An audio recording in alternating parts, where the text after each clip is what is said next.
Hindi na itinatago ni Vladimir Zelensky ang paghamak niya kay Donald Trump at sinasabing hindi na pwedeng ituring si Trump bilang tagagarantiya ng seguridad ng Ukraine. Parang si Trump na rin ang nagdiskredito sa sarili niya at tila mas kailangan ng administrasyon niya ang pag-uusap kaysa Ukraine. Kasabay nito, pinaplano ng mga Amerikanong negosyador ang muling pagbisita kay Vladimir Putin sa Moscow para talakayin ang digmaan sa Ukraine. Ngayon, lumalabas na sa mga negosasyong pangkapayapaan nitong mga buwan, nakipagpulong ang Kyiv sa mga Amerikanong opisyal.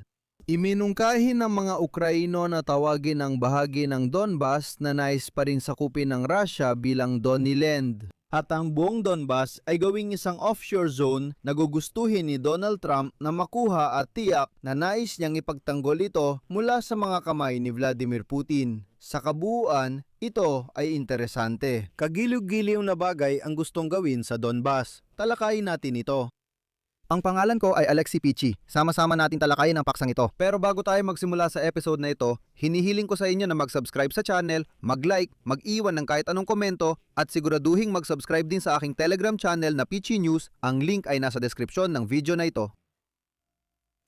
Magsimula tayo sa mga bagong pahayag ni Vladimir Zelensky. Sabi ng Pangulo ng Ukraine, tuloy ang pag-uusap nila ng Amerika pati na sa telepono. Kasabay nito, binigyang diin niya na ang pangunahing hadlang sa pagtatapos ng digmaan ay nananatiling ang posisyon ng mabangis at hindi sibilisadong Rusya. Sinabi ni Pangulong Vladimir Zelensky ng Ukraine na ang mga haka-haka na magpipigil ang Rusya sa panibagong opensiba dahil sa takot kay Pangulong Donald Trump ng Estados Unidos ay hindi sapat na garantiya ng seguridad. Parang mahirap paniwala ang iisipin ni Putin na hindi, teka, nariyan si Donald Trump. Hindi talaga pwedeng umatake dahil nanghako kami kay Trump. Ayon kay Zelensky, ang kawalan ng mga internasyonal na kaalyado sa linya ng labanan ay nag-iiwan ng tanong kung paano mapipigilan ang mababangis na Ruso. Nagkomento rin siya sa posisyon ng Estados Unidos na sinabing iiwasan ng Russia ang paglala dahil sa takot sa reaksyon ni Trump. Nakakatawa na raw ito pakinggan. CP kay Zelensky, halimbawa, kunin si Pangulong Trump ng Estados Unidos. May 2.5 taon pa siya sa kapangyarihan. Ano ang gagawin natin pagkatapos?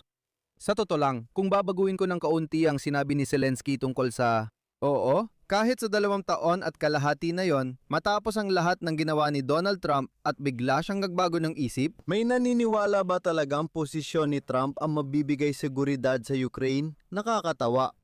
Nagbabala ang pinuno ng estado na ang pag-atras ng tropang Ukrainian mula Donbas ay magiging pagkatalo para sa Kyiv.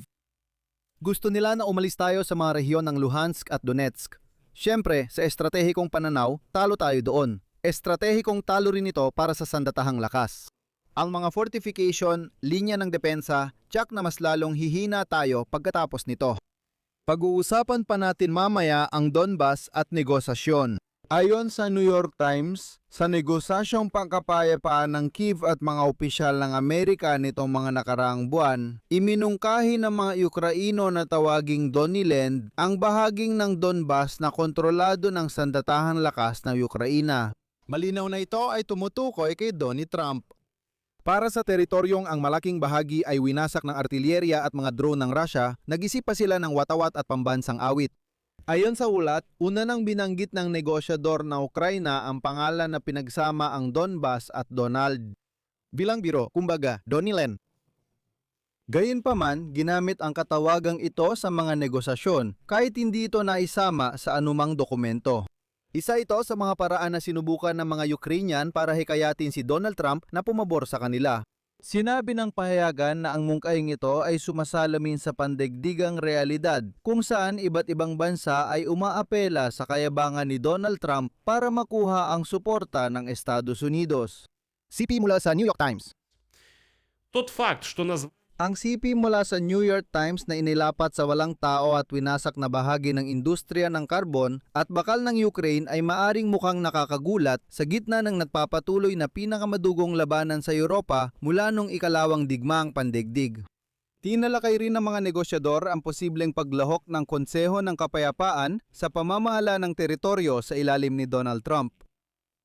At ayon sa mga opisyal ng Ukraine, na yon ay may humigit kumulang 170,000 katao na naninirahan sa teritoryong ito. Ngunit ayon sa ibang mga source na malapit sa negosasyon, maaaring kalahati lang talaga ang totoong bilang kasi may mga labanan pa rin doon.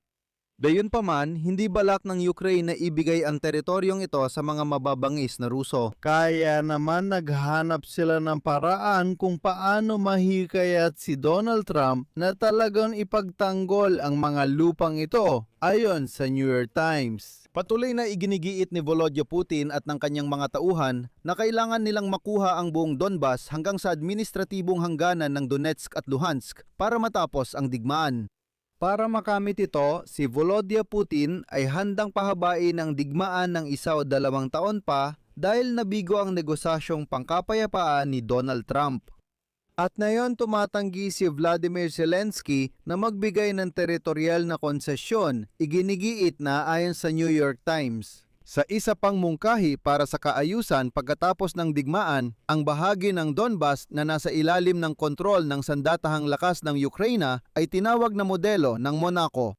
Tulad ng Donniland, iminungkahi ang posibilidad ng isang semi-autonomong mini-estado na maaaring makinabang sa pagiging isang offshore economic zone. Это еще круче, чем свободная экономическая зона. CP mula sa New York Times. Totoong lumitaw ito sa mga draft ng mga kasunduan. Sa pagtatapos ng Pebrero, nauwi sa deadlock ang negosasyon dahil sa issue ng teritoryo. Ngunit nang magsimula ang digmaan laban sa Iran, nalihis ang atensyon ng grupong Amerikano sa negosasyon. Ngayon, sinusubukan nilang buhayin muli ang mga ito. Iniulat na plano ng mga Amerikanong negosyador na bumisita sa Russia sa lalong madaling panahon para sa pag-uusap tungkol sa Ukraine. Sinabi ni Vladimir Putin na si Dimitar Zok ang gumawa ng subtitles ayon sa York Times. Ayon sa York Times, magtrabaho sa harapan at nasa Kyiv. Ang iniisip lang daw nila ay kung paano ipapakita ang tagumpay ng Russia. Nabanggit ko na ito ng detalyado sa nakaraang episode kaya panuorin ninyo. Dito ako magtatapos. I-comment ang opinion at conclusion ninyo sa episode na ito. Mag-subscribe, pindutin ang kampanilya at i-like ang episode na ito. Kung gusto nyong suportahan ang YouTube channel na ito, maraming salamat. Magagawa ninyo ito sa pamamagitan ng donasyon o bayad na membership gamit ang mga link. CP mula sa York Times. Iyon lang, ingatan ninyo ang inyong sarili. Paalam sa lahat.